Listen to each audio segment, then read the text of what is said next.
வந்தது தெரியும் போவது எங்கே வாசல் நமக்கே தெரியாது. வந்தவரெல்லாம் தங்கிவிட்டால் இந்த மண்ணில் நமக்கே இடமேது.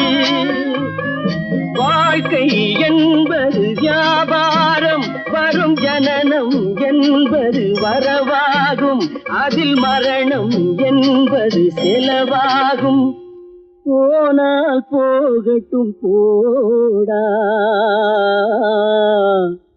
போனால் போகட்டும் போடா, போனால் போகட்டும் போடா, போனால் போகட்டும் போடா.